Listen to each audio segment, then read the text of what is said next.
Right, hey folks, so today's topic is going to be lengthened partials. Hot topic at the moment, I think you'll all agree. Very big in our little niche area of bodybuilding, I guess. A lot of talk about it, a lot of very passionate people on either side of the debate. So I wanted to give you my perspective, how I deal with the topic with clients, also with myself. Very open to conversation about this, so I imagine there'll be a fair bit of chatter on this one because it's one of those topics which seems to get people riled up. Firstly, before we go into that, if you're here, make sure you're subscribed or you're missing out on content, and like the video. And if you're interested in coaching, there's a link in the description. So firstly, to speak charitably about stretching and lengthened partials. So specifically, we're talking about exercising at the long lengths of the muscle, so at the stretch position, really emphasizing the stretch. So you guys who are older, my age and older, may remember John Perillo. Yeah. Back when I was collecting muscle mags and flex magazines back in the late 90s, he had a whole Perillo training system. And it was essentially doing a regular set of exercise, but doing weighted stretches at the end. And John, he would really force people into a stretch and hold them there for a while. And the idea was that you would get myofascial stretching. I don't know how true that is, but that was his explanation for what he saw. Basically, he saw extra growth. The exact reasons behind that, he didn't really know. He just had this idea that you were stretching the sheath around the muscle, giving it more room to grow. Who knows? He found there was some benefit there. Now, whatever that benefit may have been, whether it was direct muscle growth, whether it was increased mobility to train harder, whether it was just increased pain tolerance, who knows? But he found that was something which exhibited more hypertrophy. We're talking back in the 80s. So we're going back a ways now. Fast forward 20 years, 10 years or so, we get to dog crap training, Dante Trudell. For those of you familiar with his work, you'll know that had a large, heavy weighted stretch component as well. So what he would do was he would have people stretch the muscles that they've just trained with certain specific exercises. So let's say you've just trained your chest. You've hit heavy incline hammer press, you've hit dumbbell bench, whatever else, right? Now, once you've wrapped that up, you would do a heavy weighted stretch. And the one he would do for chest was hold 2 heavy dumbbells and just sit in the stretch position. You wouldn't do reps, you just sit. So it's important to note that so far, the 2 examples of lengthened work, essentially, were stretching. It wasn't actually training in the lengthened position. Just want to make that distinction because it is important for the purpose of the discussion.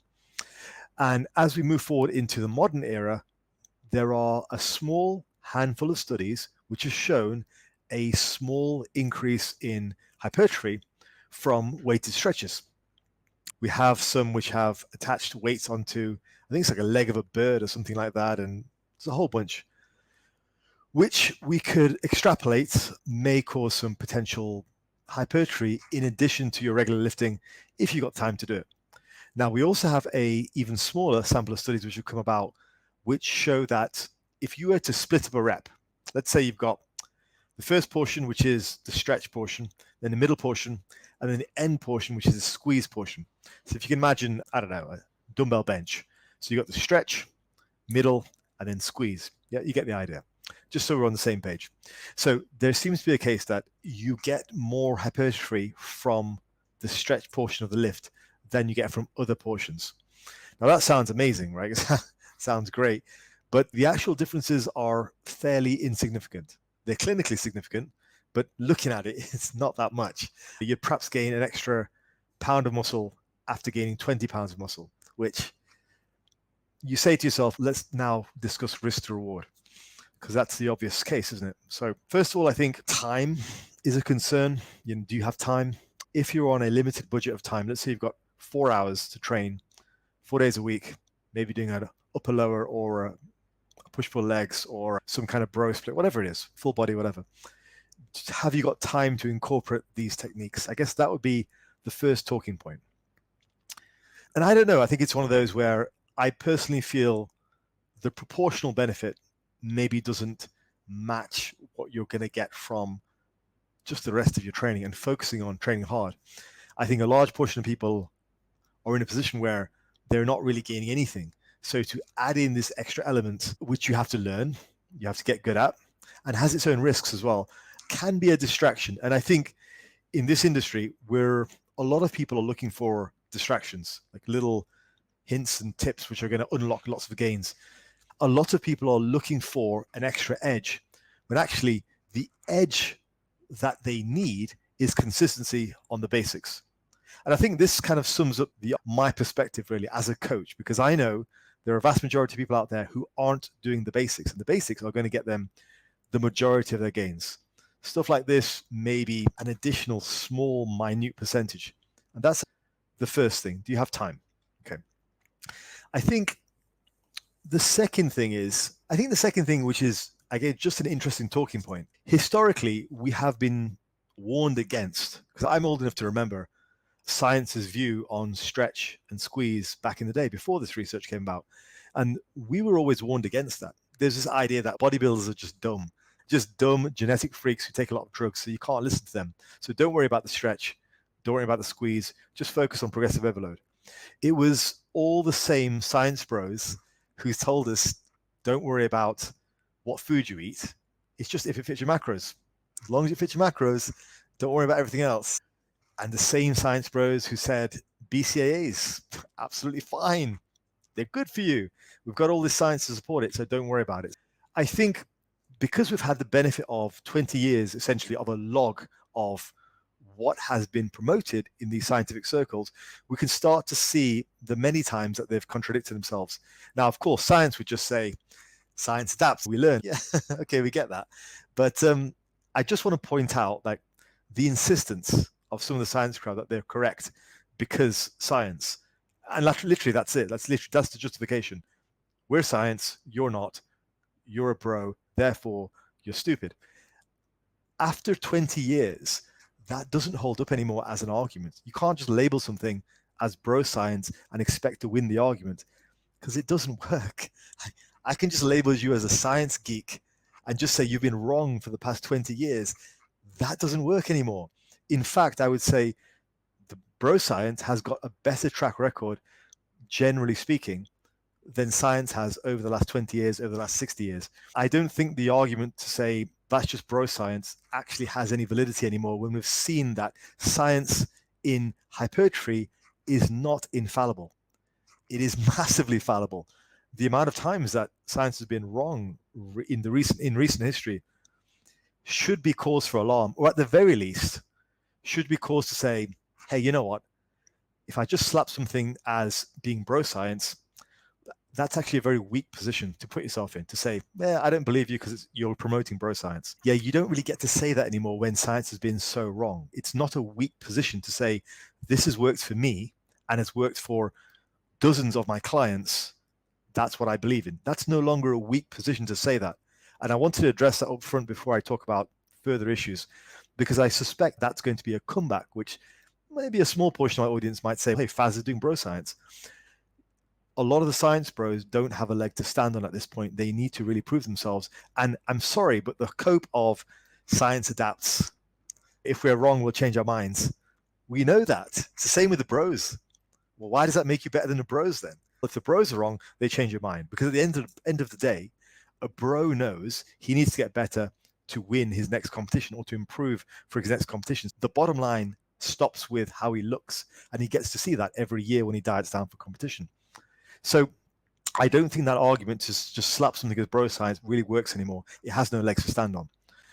There is, I would argue, a greater precedent for believing in what people call bro science, what I'm just going to call experience, than there is with hypertrophy science in this modern era. I think maybe in 20, 40 years' time, there'll be a different landscape, but the amount of things hypertrophy science has been wrong about over the last 20 years and still has the arrogance to say, yeah, science, bitch. You don't get to say that. We're not talking physics here. We're not talking biology. You don't get a special pardon just because you quote a study. I would much rather hear somebody who's speaking from experience. And historically, I just want to point out the contradiction. We have been warned against stretch and squeeze. We have been told to do a great number of things which actually turn out to be complete and utter bollocks, all by the science crowd. You do not get a pass to say, yeah, Faz is talking bro science, I'm going to dismiss what he says. all that means is you're not ready to actually engage the conversation. By all means, pick apart what I'm saying, quote the timestamp, pick it apart, and let me know what your argument is. Now, moving on. I've spoken quite charitably about its history. I've also just clarified that just slapping bro science on something is not a comeback anymore. You don't get to say that anymore because hypertrophy science does not equal regular science. Now I want to talk about two potential risk factors that I've experienced myself. So firstly, increased injury risk. Now, I just want to tell you a bit about my history coming into the sport of bodybuilding. I was a powerlifter. I spent 14 years competing in powerlifting. And then over the course of a few years, I transitioned to bodybuilding. Now, through powerlifting, I was very much used to systems of training. So block system generally is what I did. Linear system, various types, daily undulating periodization. These are all things that I experienced and I based my training on. So powerlifting science and periodization is a lot more established. It has more practical experience. It was used at a high level a lot more than hypertrophy science. So anyway, I came to bodybuilding looking for a system of training, and I very much stumbled across Mike Israetel stuff, first of all. And I've got a long history with Mike. I was watching Mike back in 2016, 17. Essentially, as soon as he was on Steve Hall's podcast from Revive Stronger. So I was listening to him years and years ago. I did a lot of what he promoted. I did the full range of motion stuff, full stretch, all that stuff. I did the escalating volume model. And all I can say is, on balance, without being negative about Mike, just being critical here, not being negative, being critical. My main issue with that was I had a number of injuries from that period of time, which took me a long time to deprogram myself out of, because for a long time, I was under the impression ROM, full range of motion, everything. I feel embarrassed to say now, but I may as well say it. I was like that guy who was just really, it was like a form elitist. And it was an embarrassing time for me, really. But it was mostly because I was looking for a system of training. Now, the system wasn't helping me, really. It was harming me in many ways. It was causing a lot of injuries. I picked up a hamstring injury from there, injured my lower back before as well, chest tie-ins. So I've had a fair few injuries using a full range of motion with escalating volumes. Now, not everybody is going to do both. And obviously there are better and worse ways of implementing it. But all I'm saying is there are a lot of people pushing full ROM as well as lengthened partial training. Now, a lot of those guys are quite young. And when you're young, you can get away with a lot. Doesn't mean you should do something just because you can get away with it. Now, when you're older, you don't have the benefit of youth. And so what you do matters a lot more. Now, when you're younger, the perspective is, I can do this because I'm not an old guy, I'm going to get injured. Actually, if you reverse that position, let me put it to you another way. How about this? When you're younger, you can get away with a lot of dumb shit. When you're older, you can't get away with stuff anymore. You have to get it right. That's a different perspective, isn't it? It's a perspective which some of you younger guys may not have thought of before. You may just think, older guy, he's going to get injured no matter what. I think, having been a younger guy and an older guy, I think it's probably more realistic to say, you younger guys, you can get away with a lot of stuff. Doesn't mean you should do it. When you're my age, it starts to matter a lot more. So for a lot of younger guys, late 20s, early 30s, whatever, even up to mid 30s, you might be saying, actually, maybe Faz, it was your implementation which was wrong. Maybe you just did it wrong, but actually it's very safe. I'm not going to tell you what to do. All I'm going to say is, my experience is when I was younger, I could get away with a lot of dumb shit that I cannot get away with now when I'm older. And I would just caution you to say, look, at a certain point, your body will stop allowing you to get away with dumb shit. And then you're going to get hurt. So bear in mind, this technique we're talking about here is not mandatory for lifting. It's optional. You don't have to do it. So if it, in my opinion, it significantly increases injury risk, that's my opinion, that's my experience, and I'm not going to say do it to my clients, because my first call of duty to my clients is to keep them safe. Do no harm is the first point of call. And just at this point, I want to just point out, I know that my friend, my brother, Paris Butler, Bald Omni Man, he's recommended full range of motion, preacher curls, and the implementation of those slowly and gradually. This is not anything personal against anyone in the community. But I think with that, I think people are going to disagree, basically. I think that's probably an area I disagree with him. But I still fully respect his opinion. But this is my opinion coming from my experience. This is not a reflection on anything he's saying or anybody else in the community. I'm not trying to pick a fight with Milo Wolf, for example. I'm just telling you my experience, what I've seen, what I've experienced, and my recommendation for my clients. From an injury point of view, risk to reward, it's not worth it. We're not talking about major fundamental factors of training here. We're talking about a very niche thing. And I don't think it's necessary. And I don't think the risk to reward is there. I think it's a new shiny thing, which is drawing a lot of people to it. But some of you may be able to get away with it because you're young. I also don't buy into the argument of if you do it when you're younger, you'll be able to do it when you're older. I don't know about that. So just to keep this conversation with people in the community, I think there are people in the community who are more and less dogmatic about this. So there's a guy out there, Hanselman, who I speak to occasionally. He uses a very long range of motion overhead press where he goes right behind his back. And I get the impression from speaking to him, he's not as dogmatic as to take personal offense at somebody disagreeing with him. So he seems quite moderate in his views, extreme in his range of motion, moderate in his views. And I think that's a good perspective to have. If it helps him, great. For me, though, I think it falls under the category of things you could do, but you probably shouldn't. There are other members of the community who I've spoken to in comments who are a lot more dogmatic than any of these guys I've just mentioned so far. And they just cannot see the other point of view that loading is important. Weight on the muscle is important. And there is a risk to reward that it has to be considered. It's usually younger guys who are very influenced by Mike Israetel and all that kind of stuff. And that's fine. If it works for you now, go for it. But I don't think people should be so dogmatic when it comes to their beliefs, particularly when they're young. The next thing, which is the second thing, so the first thing was my issue is injury risk. There is, in my experience, in my practical experience, an increased injury risk. Therefore, the risk to reward isn't there. The second thing that I want to talk about is how this is not something which is typically done in bodybuilding circles. Okay. So this whole idea of training exclusively with lengthened partials is not something that's typically done.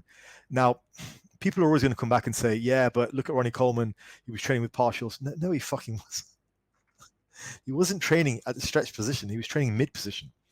No pro bodybuilder was training at the absolute stretch position with partials, save for maybe Platz and Samir Banut. They used to do some pretty crazy things on the leg extension. But typically speaking, the examples that I see where people say, see, look, Coleman's training with partials. No, he's not. He's training with a specific partial range of motion in the midpoint, not stretched. Certainly not the type of stretch you see some of these guys on social media doing where it looks like they're going to disband their joints. Like, you're just seeing things which aren't there, and you're trying to say, hey, look, it supports our argument. No, it doesn't. Like, this is something which is not typically done in bodybuilding circles. And my point here is not to appeal to authority, but my point here is there must be a reason, and maybe there's something we're missing. I don't particularly mind if somebody fails a set and ends up doing partials in the bottom position after they've failed. So like additional partials, like you might see a Sam Sulek do. I'm all for that. I think that's fine. You're already fatigued at that point and it's less dangerous. But if you're starting off the set, full strength, going straight to that stretch position, really emphasizing it and holding it there, that's where I think there's something we're missing with the implementation. I don't think this is the full story. Like, I'm not denying the research. I just don't think the implementation is what we're seeing. Because if it was, we would have seen somebody do it over the last 60 years, 80 years, and they would have got better results doing it. I just don't think it's the full picture. Generally speaking, the older I get, the more I defer to historical outcomes, because having been in the industry for 25 years, having seen the trends come and go, what remains is what works long term. Because placebo means a lot. Just being in the gym exercising is going to get you some results. But what causes something to endure decades and decades is something that works for a long time with a good risk to reward. And I'm not seeing that here. So I feel there is something missing. That's my point. So 2 kind of counterpoints for me. I do not think lengthened partials is something we should be doing because I think there's an increased risk of injury. And I just think there is something missing in our implementation of the topic. I think if it was something which worked, we would have seen somebody use it and it would have endured time. I don't think this is going to be anything which is going to hang around for longer than a couple of years. That's my thoughts. Folks, I'm going to call it there. But yeah, I will welcome your thoughts on this one. And if I have called you out, it's nothing personal. I love you all. Anyone who I've mentioned my name here. So try not to get butthurt about it, the rest of you. Okay, take care.